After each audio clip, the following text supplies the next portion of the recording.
My name is Samir Mehta, and I'm the president of SABA North America.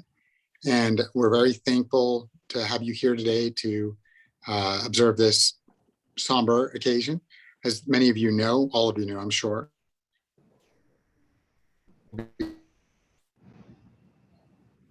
a very special meaning to all of us individually, to the country, to North America, to the world, and specifically to the South Asian legal community in a very specific way. As we'll talk about, until then, we existed in separate bar chapters. There were 8 chapters that came together at that time to form SABA North America. And the effects of it, of course, are very profound and very massive. They affected other countries. They affected people here in all kinds of ways. And so what we want to talk about is have a conversation about the way that the last 20 years have gone and where we stand today. We are very excited to have with us several members of the organization. We have 4 of the presidents of SABA North America who will be speaking in some capacity. And without further ado, I want to start by welcoming the first president of SABA North America, Navneet Chugh, who will be talking a little bit about his personal experience. Navneet? Thank you so much, Samir. Good morning, good afternoon, everyone. Takes us down the memory lane. We had a lot of fun is what I would say I recall in one sentence. The journey, I think, started in Los Angeles in 1993 when we set up the Indo-American Lawyers Association in LA. And my friend Mukesh Advani set up SABA, or back then ILA, in the Bay Area. And then by 2000, about 8 cities have some form of an Indo-American Lawyers Association or SABA of some sort. So in 2000, I called up all 8 presidents of these South Asian chapters or South Asian bar associations and said, hey, let's do a national organization. And all 8 of them pretty much said to me in nicely, go to hell. And I'm like, okay. And then 9/11 happened. And then I called all 8 of them again. And this time, all 8 said, sure, as long as you do the work, we're all in favor. We were quickly able to start SABA chapters around the country. I think the milestones were that first was convincing all the 8 to adopt a common name. Seattle was called Qanun, and Chicago was called Indo-American Bar, and Georgia was called Indus Bar. It took a little while, but everybody got on board. When people find out that the train's leaving the station anyways, then everybody jumps on board. And then a milestone was when Pakistani Lawyers Association in Chicago agreed to merge with us, and as long as the name was South Asian Bar, which helped. And then one milestone was formation of South Asian Bar Association of Boston. And by then, internet had happened. By then, bar associations of states were starting to put the names and addresses of lawyers on online. So we found a list of 200 most common South Asian names. And we went through the Massachusetts bar website and picked out about 50 names. And we sent an email to all 50 saying, hey, there's 7-8 cities have a SABA. What's up with Boston? And why isn't there a Boston chapter? And those of you interested, please respond to this email. And 7 or 8 responded, and we then sent a mail to these 7-8. We didn't realize what an awesome experiment this was going to be. So all 7 or 8 that responded, we sent a mail to them saying, hey, you're now on the board of SABA Boston. And will one of you host a meeting at your office? And one poor woman, Sabita Singh, made the mistake of saying, okay, I'll host a meeting. So I responded back to her saying, okay, you hereby appointed president of SABA Boston. And she complained and this and that. But somebody once said, put good people on a bus and then don't tell them what to do and they'll figure it out. And so Sabita Singh became president of SABA Boston against her wishes, and now is a famous judge in Massachusetts. And so when this recipe worked, we pulled this stunt on many other cities and soon had a lot of Sabas around the country, including Canada. The next big thing that happened is we did the first annual conference. Of course, everybody thought there's no money in the bank account and who's going to fly to LA and who's going to come speak. But we had 400 lawyers come, 40 speakers. Governor Dukakis was our keynote speaker. And we had so much money that we didn't know what to do with towards the end. And then all these SABA chapters started fighting, oh, we should get our share. So I said, okay, before that happens, we spent all the money on alcohol and ice cream and had no net profit left. So that was the fun journey we had. The goal is very simple. There's about 4 million Indians in the US, a couple of million Pakistanis, Bangladeshis, and Sri Lankans, about 2% of the country's population. And we want 10% of the country's power. And there's 1.3 million doctors in the country. 10% are Indian or South Asian. There's 205,000 dentists in the country. Over 10% are South Asian. Same with pharmacists, same with hotels, motels. We want 10% of the 1.3 million lawyers in the country to be South Asian. We are 30,000 now, including the South Asian students in law school. So we are 100,000 behind. So that's the next generation's problem. Thank you, Samir. Thank you very much, Namneet. And with that, I really appreciate your personal reflections on the history of the organization. We're going to shift to the panel discussion today.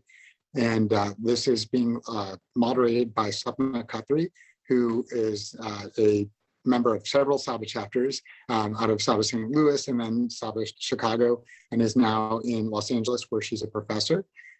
She has a background in civil rights and will be moderating a panel of 4 different speakers to talk about several of these issues related to 9/11 and its aftermath.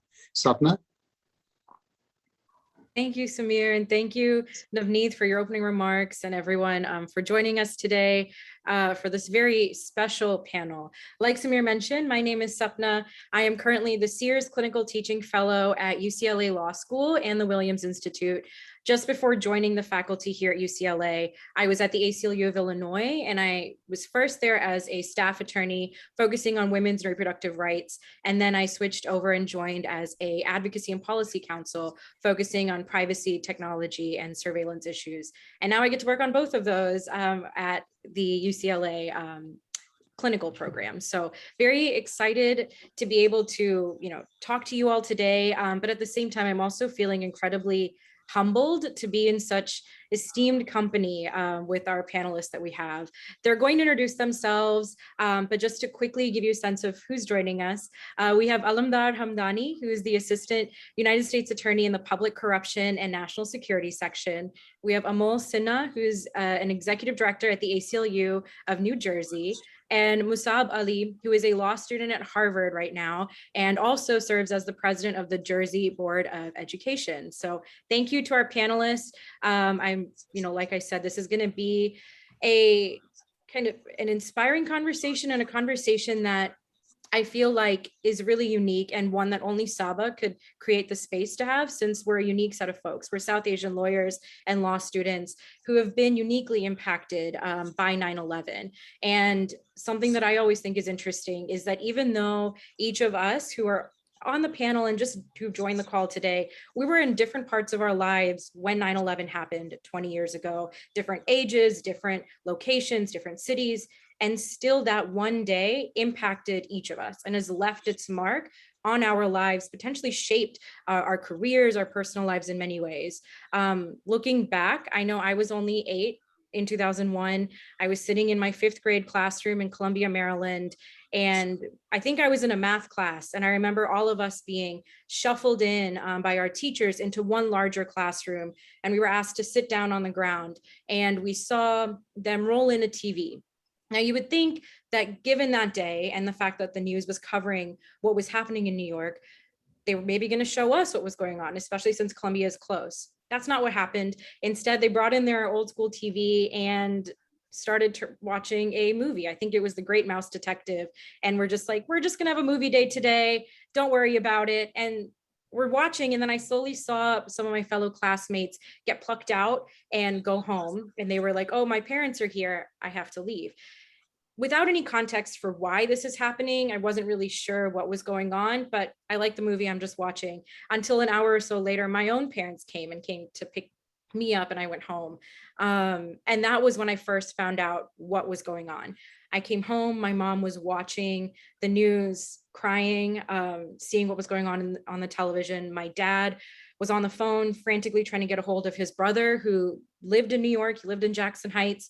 And we were just trying to figure out what just happened. This was the first crisis that I had lived through. One of the first ones that my parents lived through since they migrated to this country. And it was terrifying and scary, but honestly, more than anything else, I just remember feeling very confused because as an 8-year-old, I couldn't fully fathom what just happened. And for me, it didn't really click until a few days later. I'll get into that in a little bit. But first, I've shared my story and where I was that day. And I'd like to now also ask our panelists where they were on 9/11 and how they remember that day. Before we talk more about its impact, I just want to ground ourselves and get a sense of kind of where each of us were in our lives. So with that, I think it'll be easiest if we just kind of keep this in alphabetical order so that there's a flow to everything. So I'll start with you, Alamdar, and then we'll go to Amol, and then we'll end with Musab. If you could just tell us a little bit about your background and the work you do, and then tell us where you were on 9/11 and how you remember that day specifically. Thank you, Sapna, and thank you, SABA, Tara, and the whole gang. Thank you so much and Samir for putting this together. Sapna, I'm going to kind of take your question, kind of invert it a little bit, if you don't mind, but I will answer it, I promise. So everybody, I want to start off with a recollection of a human that appeared on this earth on September 11th, 2001. On the morning of September 11th, 2001, a young man named Mohammed Salman Hamdani made his way to work that day. He was 23 years old. And on his way to work in New York City, he found out that a plane had crashed into the World Trade Center. So Mohammed Salman Hamdani did what came naturally. He went back towards the World Trade Center because, you see, he was a medical technician, a police cadet, and he thought he could save a few lives. And he probably did, until a second plane crashed into the World Trade Center. And then Mohammed Salman Hamdani became one of the 2,700 victims and heroes of 9/11. Besides sharing the same last name as Mohammed Salman Hamdani, I, like he had been, I was raised a Muslim. I, like he was, am a South Asian. And I, like he was, am an American. And just as his life tragically changed that day on 9/11, so did mine and everybody else's on this call. 9/11 shaped all of us. It especially shaped the arc of my own career. At that point in time, I was a young lawyer at a large law firm, and all I cared about was making as much money as I could. You see, I grew up poor. My daddy was a cab driver. Mom made barely minimum wage. I grew up in a 2-bedroom apartment in Euless, Texas, otherwise known as Useless, Texas. And anyway, I had a new bride, and I wanted to make as much money as I could. So I was working at a large law firm. But right after 9/11, I soon realized that people who shared my culture, my parents' faith, my visage, would be looked at with eyes jaundiced by the deeds of Muslim terrorists. And so I started to do something that I thought I could do. At that point, I was the vice president of public relations or something of the South Asian Bar Association of Houston. It was a small organization. I didn't know any other South Asian lawyers. I just knew some in town. At that point in time, you got to understand, in 2001, you know, most of the South Asian professionals, my dad was a cab driver and convenience store 7-Eleven manager, but then on the other side, it was engineers and doctors. There weren't many of us lawyers at that time. But I put together our executive committee, which was probably the entire membership. And we went to the Anti-Defamation League. So if you can imagine, at that point in time, I was a Muslim. My vice president was a Hindu, of Hindu faith, and the president was Christian, and we showed up at a Jewish organization asking for help, and we got it. And we learned about our civil rights. And through that time, we started to reach out to the community and tell folks about what it was like if you were being discriminated against and what you could do. At the same time, as Navneet talked about, I reached out. I went on the internet, which at that point in time was a dial-up internet, and I waited for it to dial up, and I found other South Asian bar chapters around the country. And we all reached out at that point in time. We all got together, and within a few months, the South Asian Bar Association of North America was formed. It was 8 chapters, and to this day, it is still strong. That's why we're here. I think over 25 or 26 chapters. So my career continued to change. At that point in time, a few years after 9/11, or a couple of years after 9/11, I started to represent South Asians, Muslims, and Arabs pro bono in FBI interviews. If you can imagine, after 9/11, folks are being interviewed who look like us. So I represented them for free. I joined the board of the ACLU of Texas. And I would debate the U.S. Attorney's Office in Houston, where I lived, on national security issues. I debate the head of the national security section at the U.S. Attorney's Office. We talk about everything from torture to NSA wiretapping and all the issues that were popping up as a result of 9/11 and the issues that were affecting folks who look like me. And then I became the president of SABA North America in 2007. While I was becoming president, I met a man named Amul Tapar. Amul Tapar at the time was the very first South Asian to become a United States attorney in the country. First presidentially appointed U.S. attorney of South Asian descent. And see, at the same time, I had gone from representing people pro bono to actually representing individuals accused of crimes of terrorism. I also started to represent people who were stuck in indefinite detention in immigration facilities. And through that process, I got to know the U.S. Attorney's Office in Houston. And I'd realized that I kind of wanted to be on that side. Those AUSAs were decent, good professionals. And I realized that this kind of work, I wanted to be representing the United States. And so Amul Tapar said, why don't you interview with my office in Kentucky? I can tell you where Kentucky was on the map back in those days, but I found it. And I interviewed with Amul Tapar. And through luck, Amul Tapar offered me a job. And so I took it. I moved my family from Texas, my wife, my young son. My wife was 8 months pregnant when I moved her, all the way to Kentucky, just so I could become an assistant U.S. attorney and work for the Department of Justice.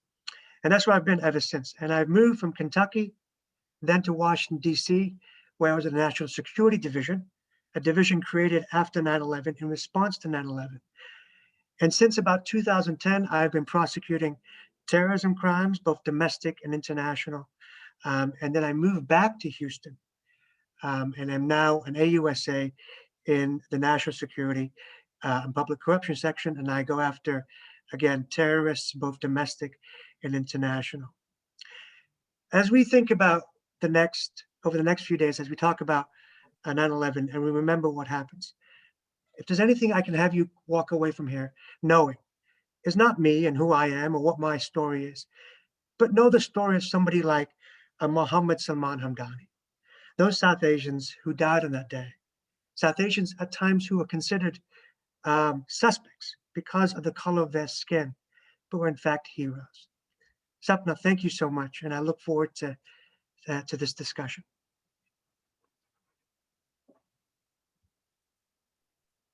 Thanks, Amdar. Amol? Well, thank you so much, Sapna, and thank you to the whole SABA crew for having me. Let me just say, Alamdar, that was just a fantastic recitation of your experience, and thank you for sharing that whole story. I will just be brief and let you know where I was on 9/11 and talk a little bit about my career path. But I was 16 years old on 9/11/2001. I was in high school, obviously. I was a junior in high school, and I remember that day very vividly. Of course, I remember the events of that day, but the memory that really sticks out to me is that evening when, after all of us were traumatized and living in suburban New Jersey, we knew families who had lost people in the towers or had people missing that day, and we were of course all grieving together and figuring out what to do, and there was a bit of chaos in the air. What I remember most vividly is that evening I went with my father to go pick up pizza at a pizza place down the street from where we lived. And I remember calling them in advance, asking if they were open, and they said, the person who picked up the phone said, "Yeah, well, we all got to eat, right?" And that's what I remembered from that moment, from that day. Like it just is something that stuck out to me. I don't have much deep meaning behind it or any philosophy behind it. It's just a memory that I have from that moment, and it's something that I carry with me when I think about what happened on 9/11.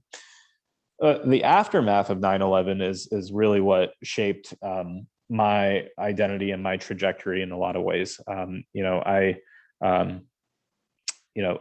somebody mentioned in the chat, there were Sikhs who were targets after 9/11. There was a lot of targeting of South Asians, as you know, after 9/11. I know the story, Alamdar, of Salman Hamdani, and I know how he was he was defamed after 9/11, and I've met his mother on Long Island and have talked to her about her path and how she has become a champion for her son's legacy. And I too, I mean, nothing to the extent of what others have experienced, and of course, nothing to the extent of what Balbir Singh Sondhi experienced in Mesa, Arizona, where he was murdered days after 9/11. But I too experienced the gaze of people around me. I too experienced the name calling. My blood has boiled when I've witnessed my parents who were hurled insults towards them in the months and years after 9/11. These are things that carried on throughout high school, college, law school, and well into my professional career. I remember, I started thinking about a public interest career because of the aftermath of 9/11, right? I knew that I wanted to, challenge those institutions that deprive us of our most fundamental rights. I interned as a law student at ACLU National at their national security project, which, by the way, didn't exist before 9/11. And of course, ACLU's immigrants' rights docket wasn't as robust before 9/11. Its privacy, speech, and technology docket wasn't as robust before 9/11. And these are things that have shaped as a result of the aftermath and what we saw as civil liberties infringements in the aftermath. I remember when I was working at the New York Civil Liberties Union, we were representing clients who were incarcerated in a jail on Long Island in Riverhead. And I went into that jail to visit clients, and you go into the attorney visitation area. There's a vestibule that you walk through that locks on both sides, and you walk through here. The door shuts behind you. You're in a little vestibule with a guard, and the guard has to open the door on the other side to let you into the attorney visitation area. And this was day 4 or so of visiting clients for a major class action case that we were handling. And the guard in that little vestibule asked me, "So what are you guys doing here anyway?" It was me and a colleague of mine. And I explained to him, "Well, I'm with the New York Civil Liberties Union. We have a class action about conditions of confinement in this jail. And we're visiting our clients." And he said something ridiculous to me about how, that he knows that the ACLU is responsible for the terrorist act. And I was like, I don't know what that is. And I don't have, much patience to deal with, things like that. So I just said, okay, and tried to move on. But this man who is behind his uniform so sounds good. Have a good trip, Canada. said to me, said to me that he thought that I looked like a terrorist in that moment. And this is me in a suit coming to visit clients as an attorney, and standing next to a white colleague of mine this guy was telling me that he thought that I looked like a terrorist.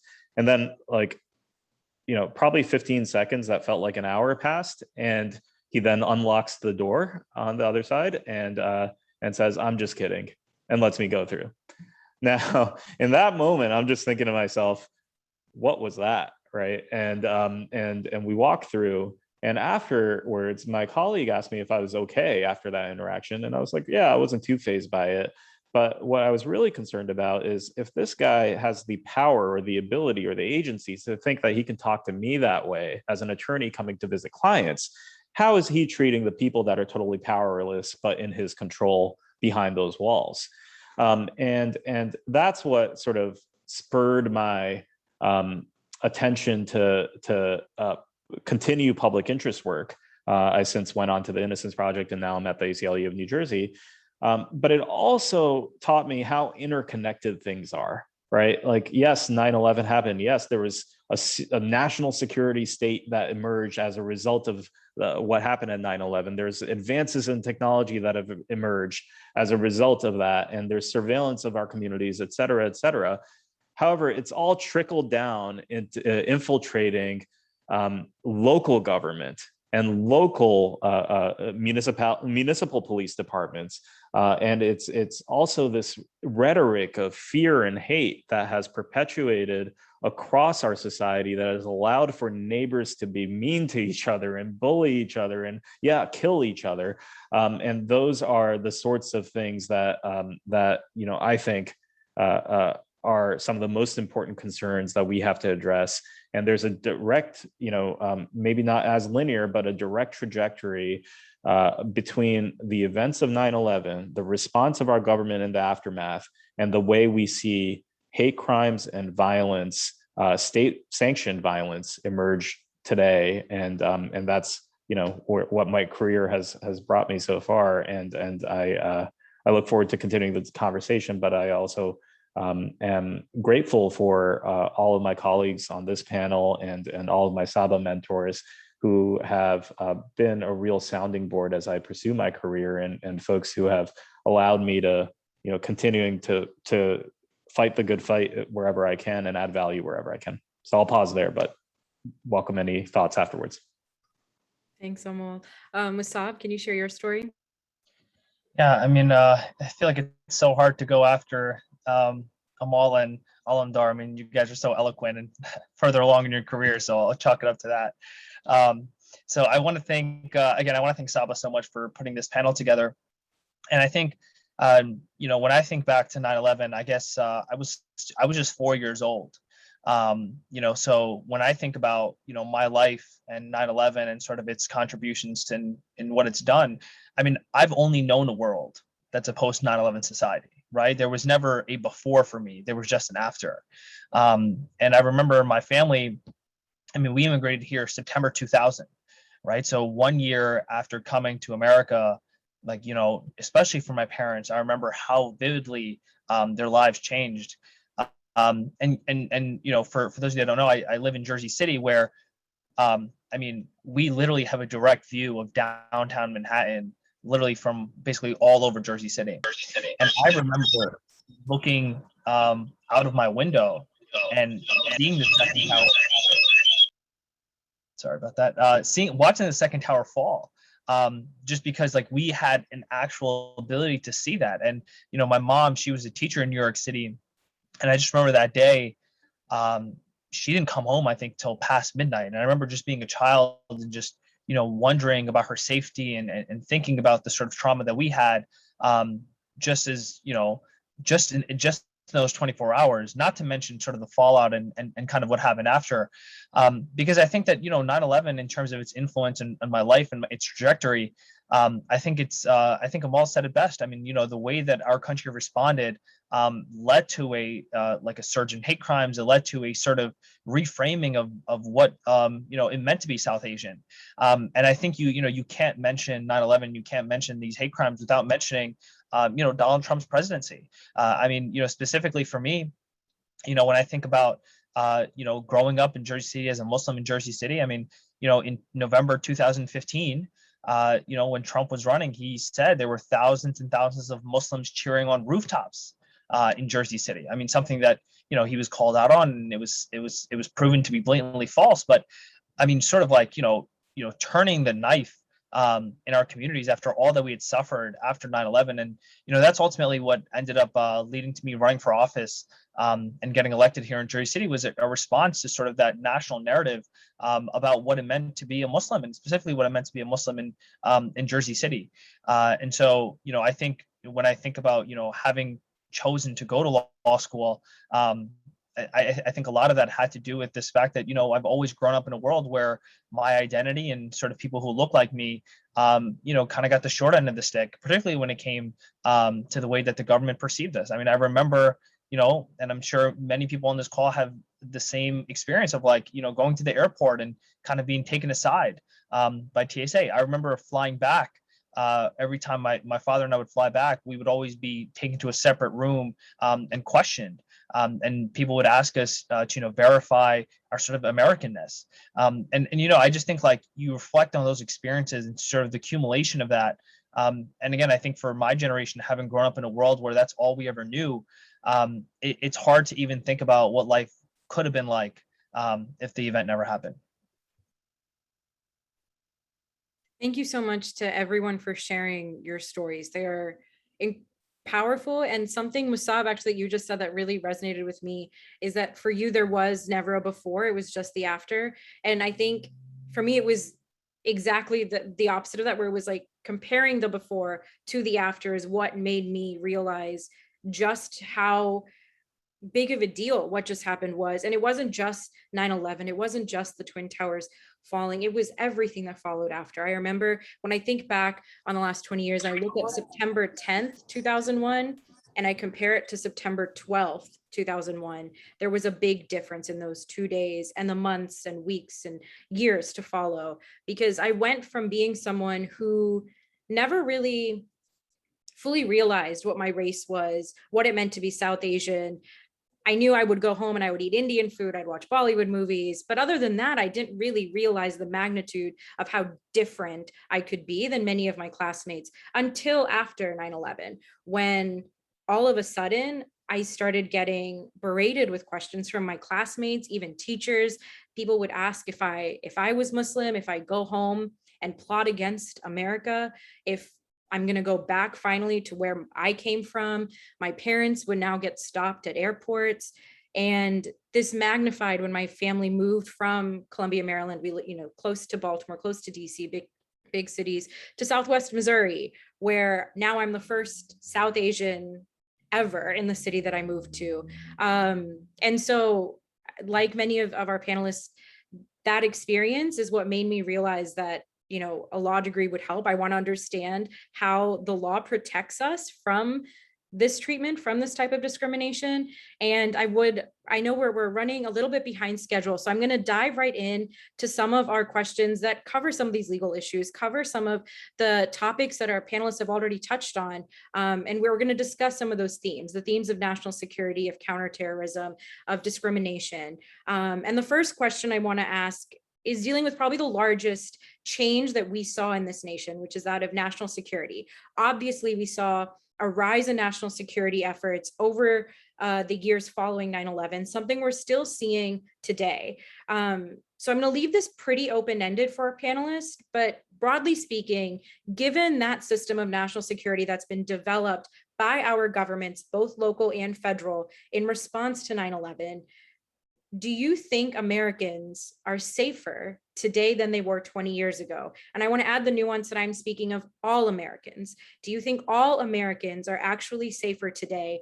And if you could kind of focus on whether or not you think that system of national security has had an impact on the civil liberties and rights of South Asian and Muslims in America specifically, I think that would be great to add to our discussion. So with that, Alamnar, can you share your insight? Sure. So one of the interesting things about, and I kind of touched upon my career, right? At one point I was, debating on behalf of the ACLU of Texas, and I was, at one point I was known as a Muslim civil rights lawyer in Houston, and so I was doing a lot of civil rights and national security work and cutting my teeth on national security law stuff on my own. And then I went and I joined the Department of Justice. And through that process, especially when I joined the National Security Division in DC, I got a clearance. All right, so I have now a TS-SCI clearance. So what does that mean? That means for me as an AUSA, or for me formerly as a trial attorney in the National Security Division, I need to have this clearance to understand kind of the threats that are out there and how to deal with specific kind of terrorism issues that are popping up.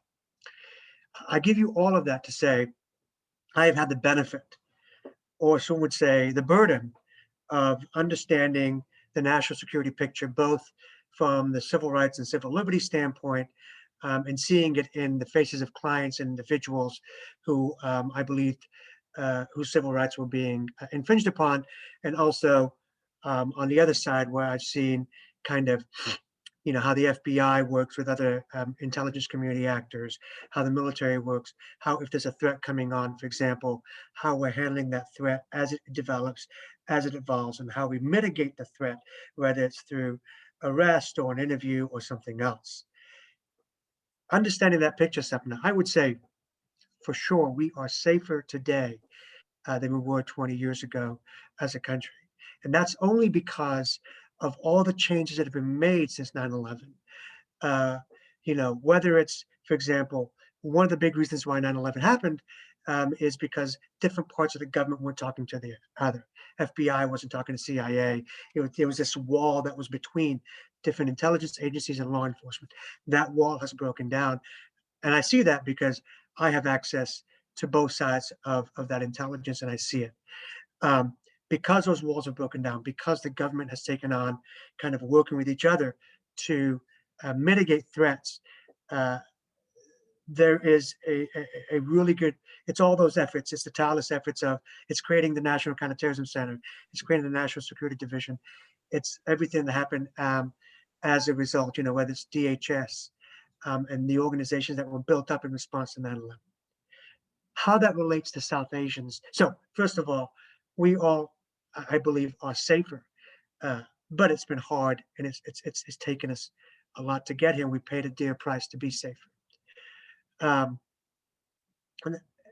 as far as like civil rights and civil liberties and South Asians in general, I mean, I think, we're constantly have to deal with, even to this day, somebody will say to me, and just a few weeks ago, somebody said to me, I was telling somebody I was going to go somewhere, and they said, "Oh, so they can spot the terrorist." Even to this day, right? And so there is an inherent sometimes a view of people who look like us that we, and they think it's okay to call us those names and those words. So what I have to do as an AUSA, for example, is to make sure that whatever prejudices are out there, those are taken away from the law enforcement function. Will I always succeed? I don't know. But it's something that I think as long as there are going to be folks who look like us doing bad things overseas, we've got to be vigilant about making sure our civil rights and civil liberties are protected. It's never perfect, but I would say we're better than we were. A great example is right after 9/11, I put together a seminar, and this tells you what I knew back in the day. This is 2 weeks after 9/11. I put together a seminar and invited the FBI on civil rights, and I invited the FBI to the seminar. And here's what they said. The interesting thing is they said, if your name is Mohammed, you're going to be stopped at the airport, right? That's how it was the days after 9/11. We're not there, thank God, anymore. But still, we've got to make sure that the jaundiced eyes that look at us, if they're public actors, we've got to be vigilant about it. Hopefully that answers your question.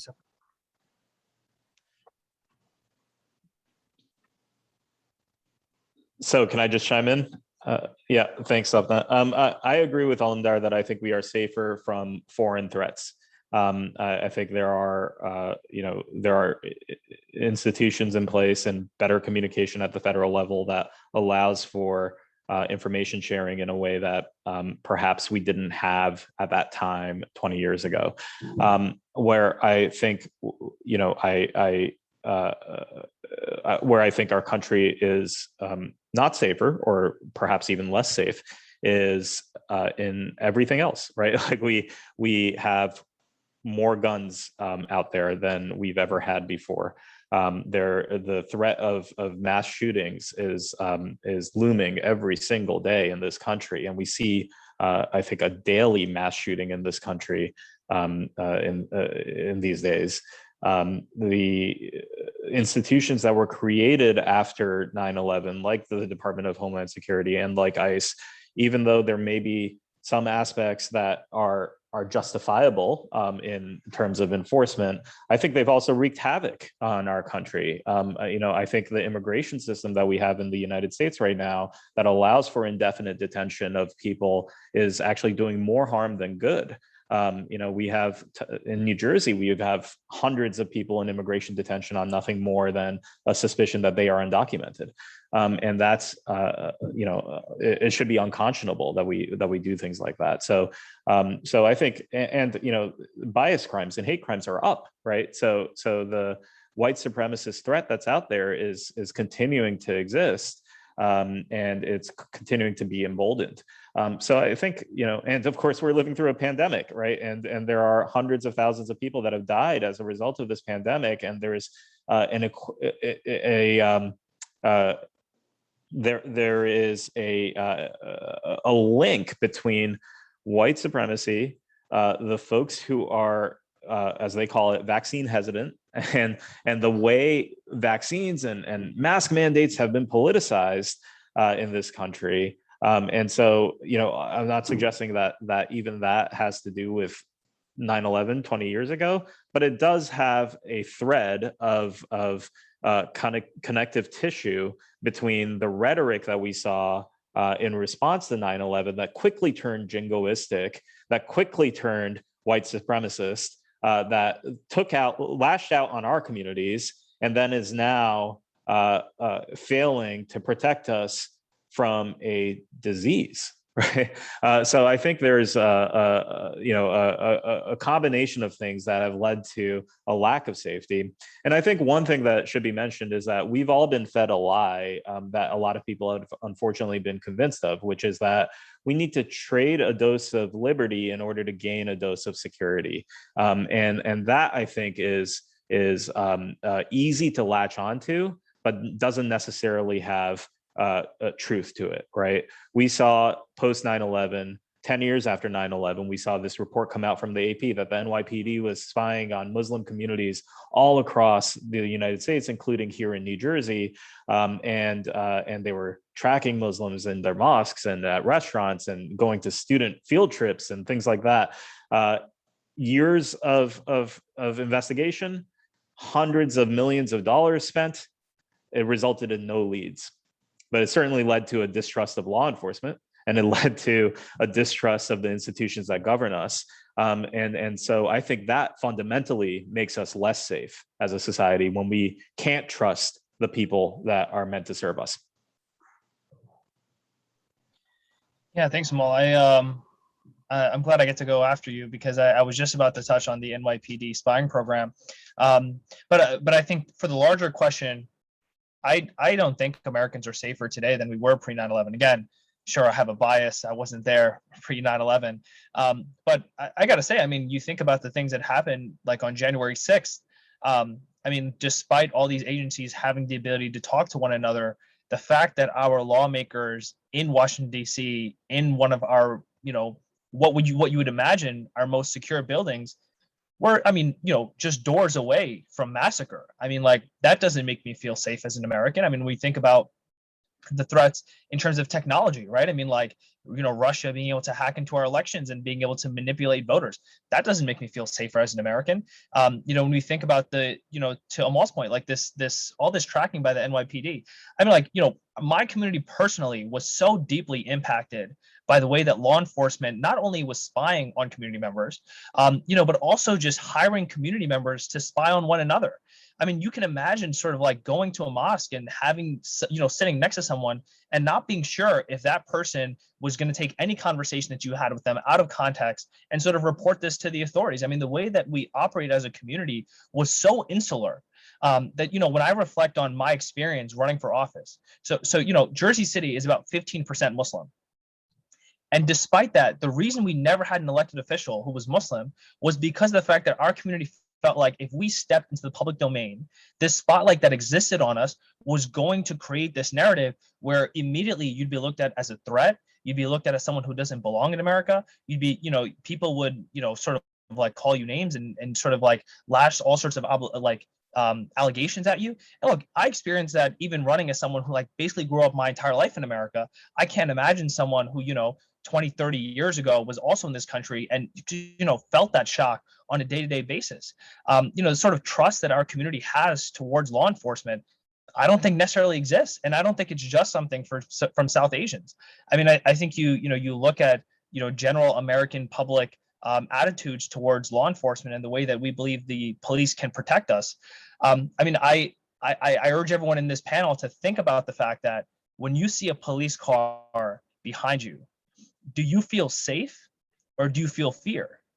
And if the answer is you feel fear, well, then is the police really doing their job in terms of protecting us?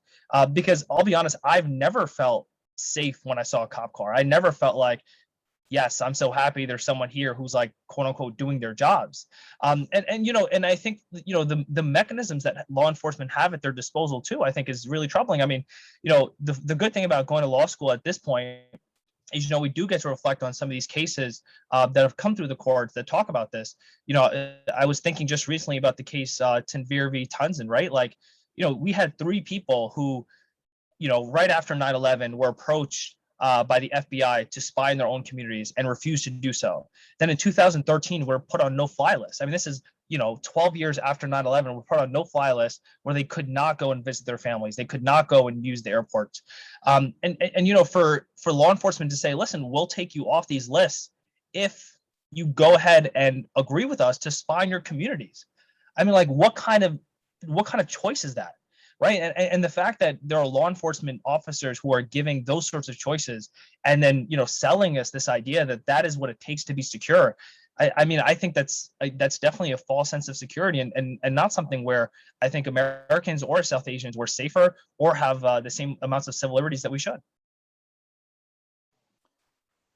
Thank you all for. Oh, go ahead, Amal. You were gonna. One thing I'll just add that just was triggered in my memory was, look, one of the fallouts from 9/11 was the unjust wars that were created as a result. and 20 years of war, right? That was perpetuated. But one of the consequences of that is the military surplus that existed at the federal level that was allowed to be doled out in grants to local police departments all across the country. So now what you have is not just military equipment being used for national security, but military equipment being used for routine local law enforcement. And so you'll see armored vehicles at protests for women's rights. Right, you'll see camera systems set up throughout Black and brown communities that allow for surveillance in a way that we've never seen before, all because of grants from the federal government. So there is this trickle down effect that's also happening that's both simultaneously making us less safe at the hands of police and also oppressing us through surveillance and other means that is a direct consequence of the state of affairs since 9/11 and the aftermath. Thanks, Amal, for sharing that additional insight on surveillance. That was actually one of the directions I was thinking of going, but I'm going to instead go back to something else that I think all of our panelists touched on, which is about how given this rise in national security and kind of our response, the distrust in our community and in communities of colors of the government really grew. And so I want to take that piece and link it to a conversation about immigration. Before we go into it, I want to offer some quick background about the state of immigration before 9/11. Both our local and federal governments were making efforts to build community with local communities, with the immigration system. And they were modeling this after this idea of community policing. This is something that we've heard a lot of in the last year and a half. And immigration was thinking about this. They were thinking about these ideas before 9/11, 2001, and they were exploring opportunities for law enforcement agencies and immigration organizations and minority communities to work together to improve trust and reach out to one another, because that really was the key. That bridge was the key to building a better system of immigration in this country, and that was a guiding principle. Yet after 9/11, I think we saw a massive shift almost immediately in this model, first at the federal level, and then it became more localized, just like Amol, you just mentioned, with a lot of the federal government giving grants to more local departments. So we saw the government expand its use of its immigration authority, and some will say that was to keep us safer, and in many ways it may have helped, but at the same time, it also had an impact and hurt many of our community members. So with that in mind, I want to ask each of our panelists, what role do you think past, present, and future South Asian lawyers specifically can play in the immigration context, given all of these moving parts, given the changes that we've seen in just the last 20 years? How can we be agents of change, working either within the system, with the system, or against the system, to make sure that immigration is more positive or is able to become a more robust system in this country? Alamnar, can you start? Yeah, no, that's a great question, Sapna. So I can put it from my own personal perspective, right? So I've dealt with immigration on both sides, whether it's within the government or whether it's outside of the government. And so when I was outside of the government and private sector, the way I dealt with it was and Amol touched upon these individuals who are stuck in indefinite detention within immigration facilities. After 9/11, the way it worked is if you didn't have enough papers to go back to the country you're from, right, and the country doesn't have any good records of you, or is not giving authorities in the United States permission to have that person come back to their country of origin. Well, the government must release that person, after six months after a final deportation order is issued. If it's not reasonably foreseeable, they're going to be removed. There's a case called Zavidas, which came out just a few months before 9/11 in June of 2001. I mentioned that case because I used that case to work on indefinite detention detainees all of them who are Muslims, South Asians, or Arabs who couldn't get back, for example, to Pakistan or Iraq, countries that were, at the center of the war, if you want to call it the war on terror. And so what I did as a South Asian lawyer is I took on their cases pro bono, filed habeas petitions, and these were, and it's hard work, takes a while, takes months, but you're able to get I got maybe 5 or 6 individuals released, because if it's not reasonably foreseeable you're going to be removed, you've got to be released. And then, so to answer your question on as South Asian lawyers, what can we do? I think one of the things we shouldn't be afraid of, and I didn't know anything about immigration law when I did that, we shouldn't be afraid of diving in and seeing a need and going in and taking it. These individuals who had lost money, had nobody else, and basically we're going to be stuck. Some of them were stuck in there for 4 or 5 years. Well, I assume that's still the case out there. And so, you would know better than I would. I don't deal with habeas petitions anymore as an AUSA. On the government side, I would say this: there are not enough brown folk who look like me, right, who have my background within the USG. And whatever you think about the government, and I think it's justified to have that view, there is something of value when a brown man or a brown woman comes in and says to, for example, an FBI agent and says, well, let me give you context for why you believe that.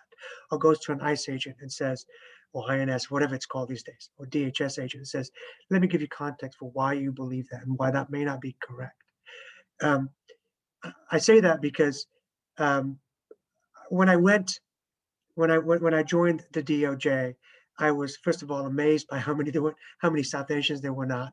Imagine, we've only had 3 US attorneys who are South Asian, right? The guy who hired me, Amol Tapar, a woman named Rachel Pelosi, you probably haven't heard of, and then a third person who you've probably heard of, Preet Bharara from the Southern District of New York. That's it, right? Right now, the person in charge of the civil division is Vanita Gupta, and she'd been in there before. And Neil Katyal at one point was the Deputy Solicitor General. Making change, affecting change can be done outside of the government, but also within the government. And so to the extent that we're not recruiting, and we should be recruiting people of color, especially South Asians, we should be. And so, a US attorney or DOJ should be really looking at trying to hire more folks like that, just because when we look at national security issues, whether it's on the domestic side, or whether it's international terrorism, or Mossad, or whether it's, January 6th insurrectionists wanting to commit acts of domestic terror, I think there's such a benefit of having a person of color, especially a person of our color, within government working on those issues.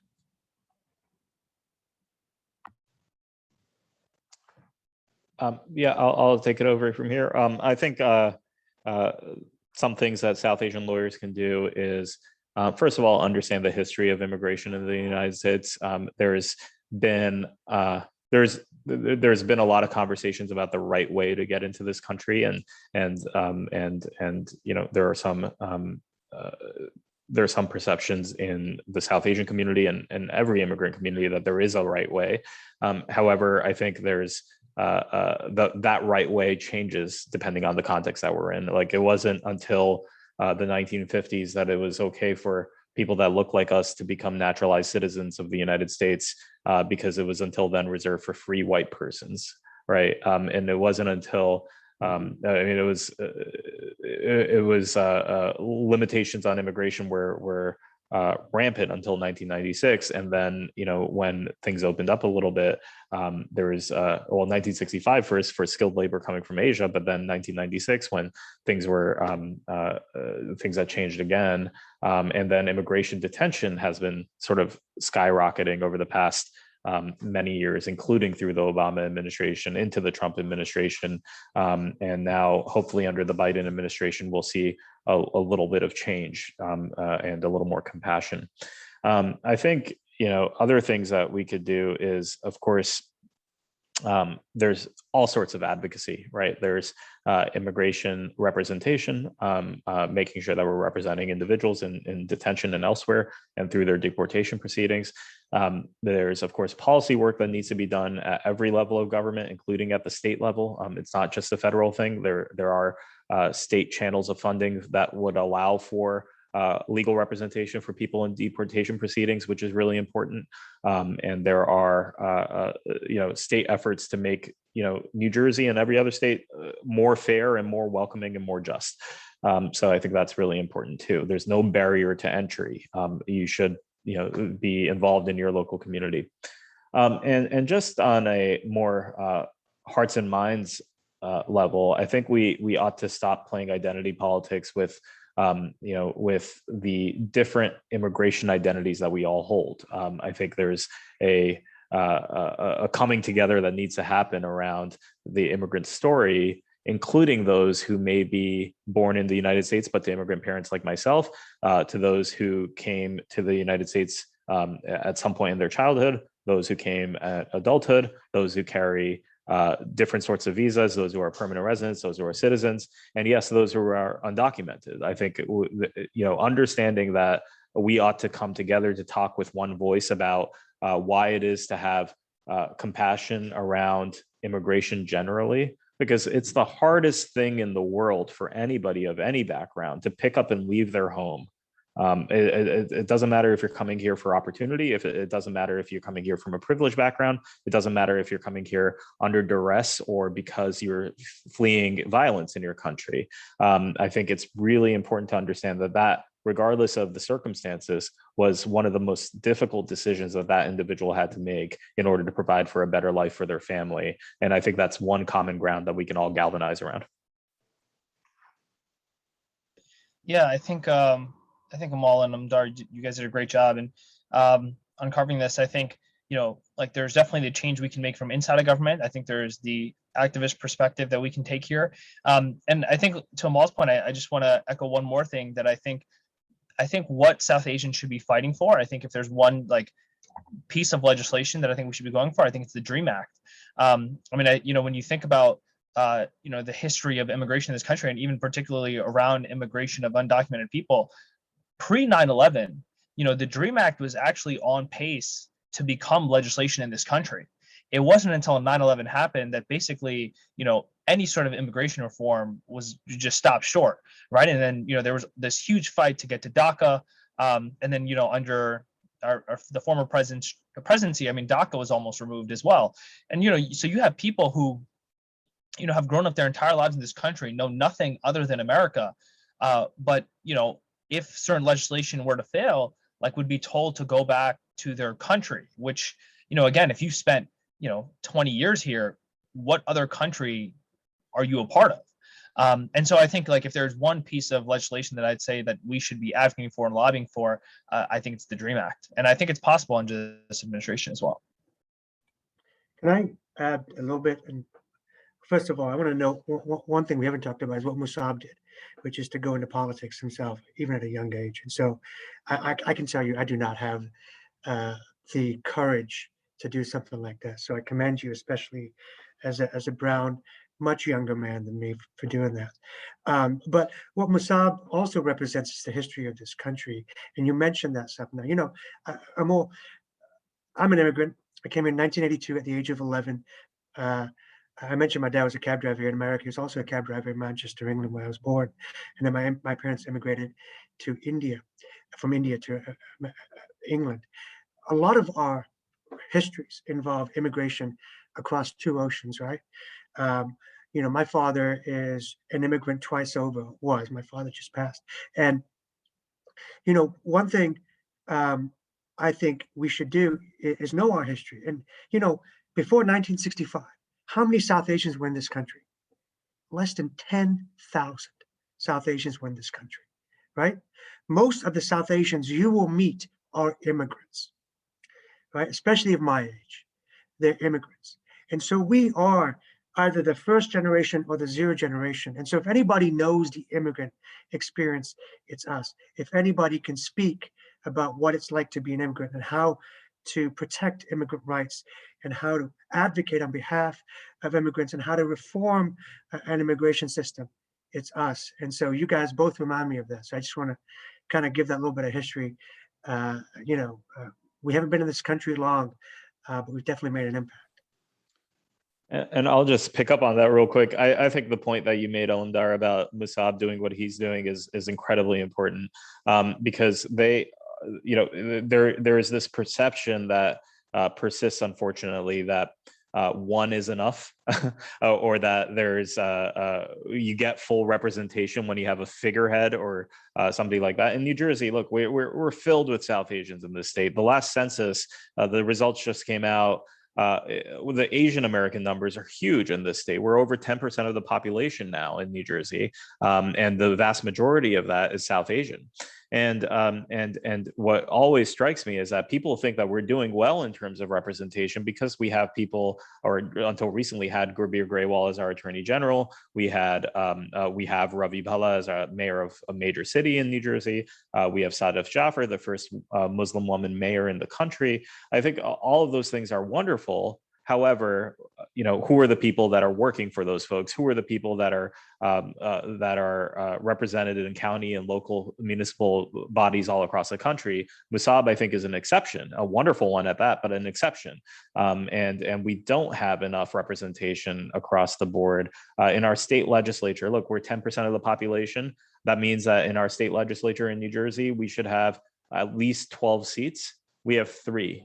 And they are all South Asian men, and we need more diversity in our population. We need more representation at every level, and that's something I think that can't be understated because or it can't be overstated. I'm flipping that around, and I think it's incredibly important for us to advocate for full representation both in elected office and in public service, not just so that our communities are heard, because that is absolutely important, but also to demonstrate solidarity with other communities, and to make sure that we are not excluded from racial justice conversations simply because it doesn't necessarily impact us the most. One thing that I'll just share is that in New Jersey, again, this is where I live, we just got a report from our paper of record that said Asian American drivers are ticketed the most in our state.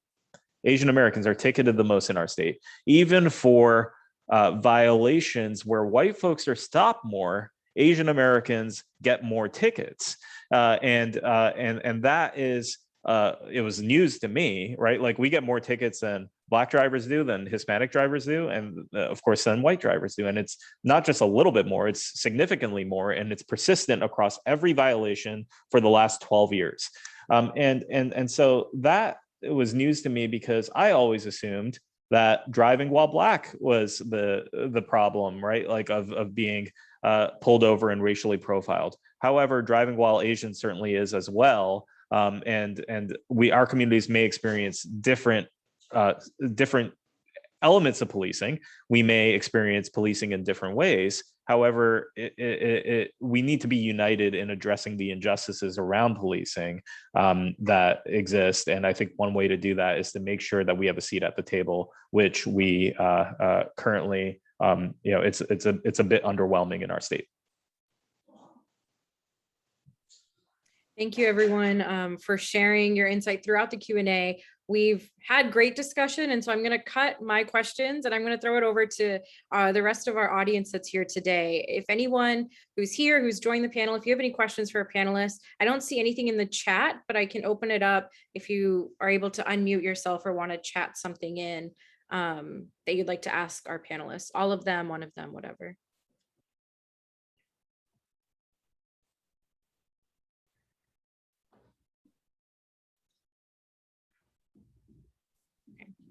Sapna, if you have a question already, go ahead and throw that while people are getting their thoughts together. Totally, happy to. This is one that I have been wanting to talk to our panelists about. So someone brought up earlier today, I think Musab, it was you brought up how we can't talk about post 9/11 without talking about what's happened the last few years, without talking about Donald Trump, without talking about the Muslim travel ban that was put in place, and without talking about January 6th. And I really want to zero in on January 6th because it was another day that I was once again afraid, and afraid for a couple different reasons this time than how I may have been on 9/11. And I think some of the discussions that followed January 6th really caught me off guard and gave me pause, especially what I was seeing on social media. Obviously, we've seen a heightened suspicion of government. We've talked about this. We've talked about how folks in our community is more afraid of law enforcement, especially given some of the counter-terrorism measures that have been taken over the years. And a lot of that may be because of the use of the terms terrorist and terrorism and the way that they've been thrown around quite liberally, especially by media outlets. And again, on January 6th and the few days after, we saw a lot of media outlets, both on TV, on social media, call the January 6th insurrection, the folks that were there, terrorists, and calling the insurrection itself terrorism. Similarly, just last week, we saw a Texas ban on abortion care take effect. And again, there were folks on Twitter calling the legislators, calling SCOTUS, and anyone that was enabling that law and supportive of it as terrorists waging an act of terror against women. While both of these examples are discussing discriminatory acts that are unlawful and unconstitutional in many ways, labeling them as terrorism is counterproductive and inherently dangerous. And there's a number of reasons. We've seen civil rights advocates and attorneys, many of who are here today, warn us that using the term terrorism to describe activities that are just in ways hate crimes or discriminatory ultimately will result in negative policies that will impact people of color. And I want to hold on to that and talk about this word, because the word terrorism holds a special power over America post 9/11. It became a term that is a part of American speech and a media buzzword since then. And while a big part of it has created policies that, like Alamdar mentioned, has helped maybe build a safer country, especially when it comes to foreign threat, it's also played a part in enabling policies that are enforced against people of color, namely Muslims and South Asians. So with that in mind, how has the American understanding and political discussion of terrorism impacted the civil rights and liberties of Muslims and South Asians living in America? And this time, to switch things up, I'm going to start with Musab, go to Amal, and end with Alamdar. So Musab, any thoughts? Sure. So I think I agree with you, right? Like, I think the word terrorist has such a particular meaning in the American vocabulary that it is very dangerous when it's thrown around. But I just kind of want to take a step back on something else that you were talking about, which is like, we talk about January 6th and we talk about those people being considered terrorists, and I want to tie that into earlier, Amal and Alamdar, you were talking about this idea of like public service and being in government. I think particularly as someone who's South Asian, who's in government, there's a lot of times where, I question like my safety because of some of the things that have happened. Particularly when you look at, this sort of white supremacist sort of actions that are being taken. Just the other day, someone sent me a link where my school board is now part of a school board watch list. I think Turning Point USA has like created this watch list, and like, it's like my name and my email that's like on here representing like radical school board members. And I think things like that, really, it gives you pause when you think about, your identity at a national level and sort of the way that people are really, coming after you. When I've talked to some people in January 6th, who were there in DC as a part of that event, there were some members of Congress who, for them, they didn't really feel like they could get picked out of a crowd, right? Like they weren't really someone that was visible as like a face of what people were going after. But I'm certain, there were many members of like the South Asian delegation who like really feared for their safety, because if they were someone who was caught in the hallway, it wouldn't matter what their name was. It was just a matter of, they were in the halls and they looked a certain way and they didn't represent what, people wanted them to look like. This group in particular wanted them to look like in the halls of power. And I think that that's something that, it's tough, right? Like we live in that culture of fear, I think, as minorities every day, where, you're not necessarily sure, the safety. And I think and I think it's just been tough, right? Just like taking that for granted sometimes in spaces that we are, when we're in places like this, right? Where you kind of feel a level of safety. You don't kind of have to like watch your back all the time. Whereas I feel like in America as a whole, it's just been a thing where you are constantly looking over your shoulder, particularly I think in positions of power. Yeah, I'll chime in and say, yeah, I think the use of the word terrorism to describe things that are not specific is really problematic. And that's for a number of reasons. One is exactly what you said, Sapna, is that when we describe things as terrorism and produce laws and policies as a result of that definition, the people who are subject to them are usually brown and black people, and are because of the way policing works in the United States and some of the racial implications of that. We know that the folks that are most likely to be incarcerated or die or otherwise face penal consequences as a result of such definitions are people that look like us or our Black brothers and sisters. And I think that's a real problem. One other just thing that I'll add is, you mentioned the Texas abortion law. There was a lot of conversation on Twitter and elsewhere about how this is Sharia law coming to America, or I mean, these are people of my ilk, right? Like liberals that are saying things like this, or like, there was a lot of anti-Muslim sentiment in describing what was happening in Texas. I think that does a disservice to a couple of things. First of all, it perpetuates Islamophobia and stereotyping. But second of all, it dismisses or gives permission to the white, racist, and Christian roots of such terror, right? Like of such horrifying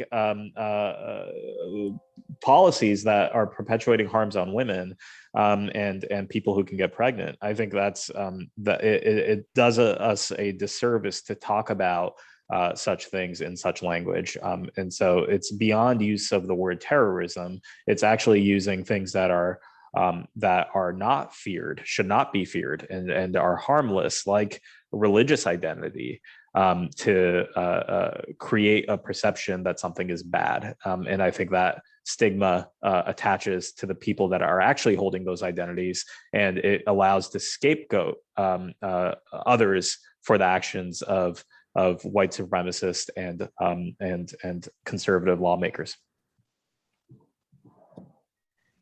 Hey, Sapna, that's a good question and a tough one. It's one I deal with a lot.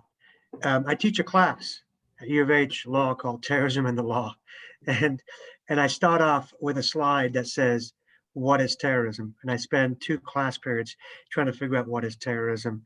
There is this commentator said, "The search for a legal definition of terrorism in some ways resembles the quest for the Holy Grail. Periodically, eager souls set out full of purpose, energy, and self-confidence to succeed where so many others before have tried and failed." So first of all, what is terrorism, I think, is always a good question.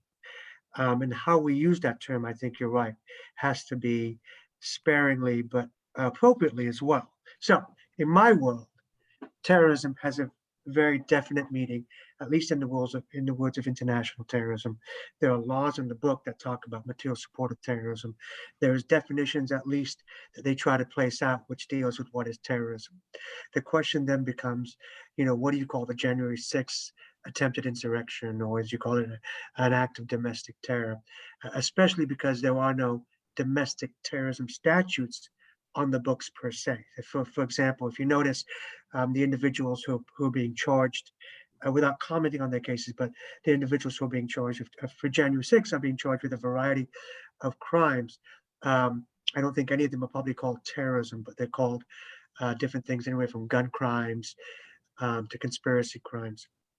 And so I think the question of what is terrorism and how should terrorism be applied is an age-old question, one that predates 9/11.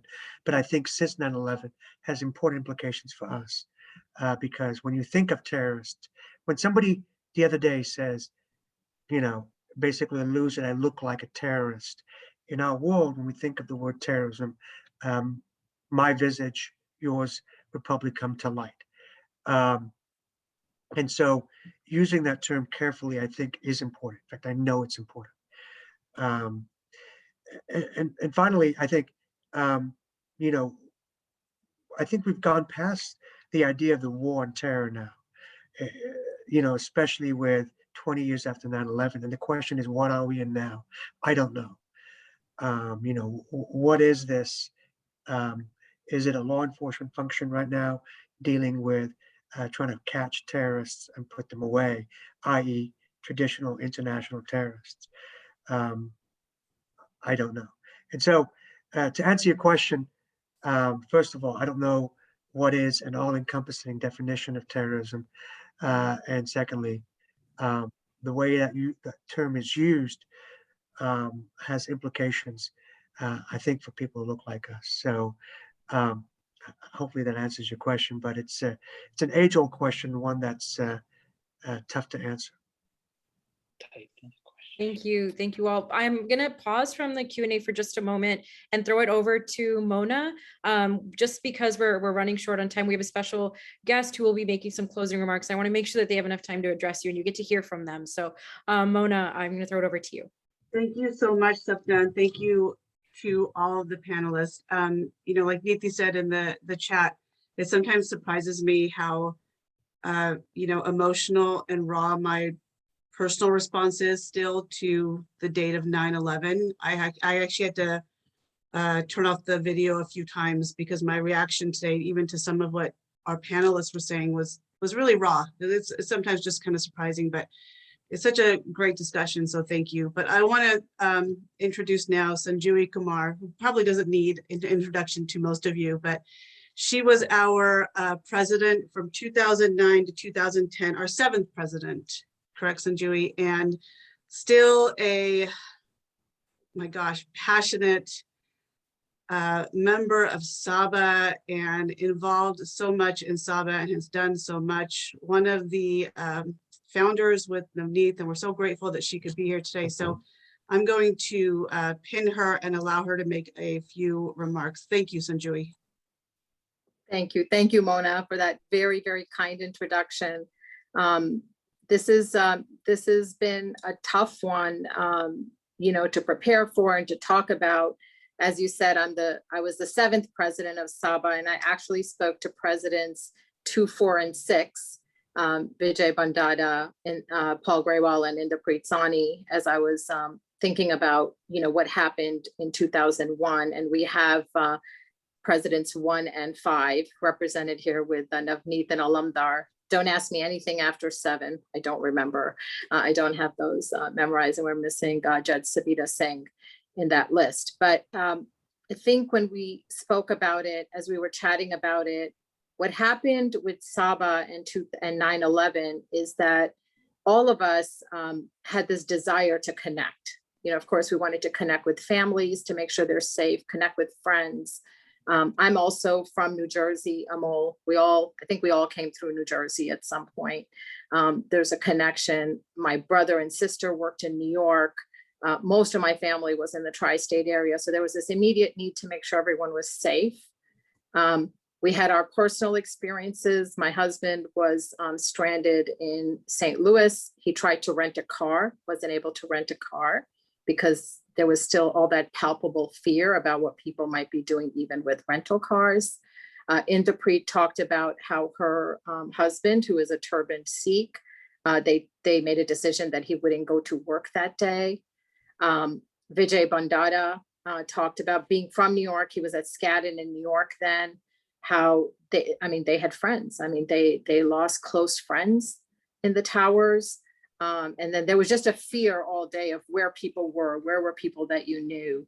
There was also a fear that everything had changed and that nothing would be the same ever, that the way we lived and the way we felt about our communities and each other would never be the same. And, you know, as we've talked about with national security and so many other things, it did turn out to be true. I mean, the fear was a real fear, and it has come to fruition. The next thing after friends and family, though, is we wanted to connect with others like us, with other lawyers, with South Asian community members. And that's when SABA, which was just coming into being. I know Navneet said 1993, but many of our chapters, Atlanta, you know, Georgia for sure, we had just maybe met a few times. And this gave us, you know, a focal point, a reason to talk to each other, a reason to think about what was happening to our community. And that's what we did. In New York, SABA, I think they had a call to action meeting at Skadden to talk about what sort of pro bono things people could do to help with the hate crimes that came right in the aftermath, right after 9/11. I think the larger meeting was a little bit later, maybe 6 months later in 2002, but there's no question that 9/11 became a focal point around which SABA could evolve. One other thing I want to mention is that there were other bar associations that could have been there and could have spoken up, but they did not. I think at that point there was so much sort of nationalism and patriotism and the need to protect the United States and to keep it the way it was, that it was hard to buck that trend. It was hard to be the bar or the lawyers that spoke up on behalf of who others in the country were fearing. So I think it took real courage and bravery on the parts of folks like Alumdar and others to, really fight for the community and fight for those rights. And Alumdar, hearing you just made me remember that passionate young lawyer that I met in Santa Monica in 2004. It was amazing to be introduced to folks like you, and certainly that has continued. I also want to mention that one of our own, Neil Katyal, really came to be known because of his defense of Osama bin Laden's driver, Hamdan, and Hamdan versus Rumsfeld. I mean, that was his big case. And that's what sort of catapulted him into the national spotlight. And he continues to be, I think probably our best known South Asian legal voice because of 9/11 and the defense of Hamdan. I still remember it was a 1 hour keynote he gave in Atlanta in our third convention. And he sort of recanted his whole experience with Hamdan and what he went through. And you had, 400 people waiting for dinner, just silent and listening to his every word, because that whole memory was such a vivid one. So, and I just want to end by saying that a lot of these issues we're still grappling with as a community, as so many people have mentioned. In Atlanta, we're still reeling from the spa shootings. That was only March 16th of this year. And a lot of it, was people feel a reaction to Asian American hate. It has not, been deemed a hate crime by one of the jurisdictions. We're still waiting on that. But if you just think about some of the aftermath of the pandemic and the backlash against the Chinese community or anyone who looks Chinese community because of the pandemic. I mean, we still deal with all these real issues because as Asian Americans, we're always going to look the way we look. We're always going to have fates that are different. And so a lot of things that SABA came together for on 2001 continue to be with us and part of our community. And even though this is not, we wouldn't hope for this type of an incident. For us, it led to where we are today and what we've been accomplishing. So thank you so much for having me. And it was wonderful to hear from the rest of you. Thank you, Sapna. Thank you so much, Sanjui. Thank you for joining us to share your just your story and your experience. I know that we're technically at time, but if our panelists are able to stay with us, I know we had a couple questions in the chat, so I'd love to ask those. And if I know Amal had to leave, but Alamnar and Musab, if you are able to share your thoughts. One question that was asked said, the pullout from Afghanistan brought back all of the fears of 9/11 for me. As a Sikh man, much of my family that wears turbans, I was recalling the fear that my family and I had in seeing media pictures of the Taliban and fearing confusion. How much do y'all think things have changed since then?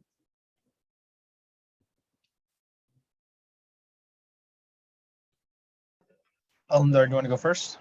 Oh, sure. So sadly, I don't think, that kind of racism, that kind of prejudice has gone away. And in fact, I think about 4 years ago, you know, there was, well, there's been recent attacks on Sikhs still to this day. And then a few years ago, even here in Texas, in Victoria, a mosque was burned down. Look, to the person who asked that question, it is, I believe the pullout. I believe that 20 years from 9/11, that the racism hasn't gone away, and that we've still got to be vigilant about it. And there's going to be people out there, and unfortunately, what used to be the third rail many years ago is no longer, and so that's an issue that I deal with both as a father, as a brown man, but also as a prosecutor. And you see those issues arising still. So that doesn't give much comfort to the question. But I don't think I can provide much comfort on that one. Yeah, I think maybe I'm a little bit more. Musab, can I interrupt you really quickly? I'm so Sure. sorry, and I really appreciate you guys going on, but I know you guys are over what we had asked you to commit to. I want to say thank you. And please, if you have the time to stay on, we're so incredibly grateful. I know Navneet had to jump off, and a lot of our guests had to jump off, but I just want to take a moment, if I don't get a chance to say this, say thank you to Alumdar, to Musab, to Navneet, to Sanjui. Amol had to jump off, to Sapna. Thank you so much. To our guests who are here today. You know, it really does surprise me how much it's a really raw date for many of us, you know, not only as a South Asian, but as a human, right? It's a really, it's a date of hate, but it's a good reminder that SABA came together as a community, as of love. And what you guys talked about, the one thing that really, you know, struck me is that we seem to still have a lot of work to do as a community. So let's get to work. Let's work together as a community and keep doing the incredible work that SABA has been doing for, you know, really more than 20 years, as Sanjui and Navneet have been talking about. And let's continue this. But thank you so much, and thank you for staying on. You know, for continuing to answer the questions that our guests have put on, and guests, thank you for sharing the stories that you've shared today. On behalf of SABA, we're so incredibly grateful for the discussion. It was difficult at times. It was difficult to hear at times, but thank you to all.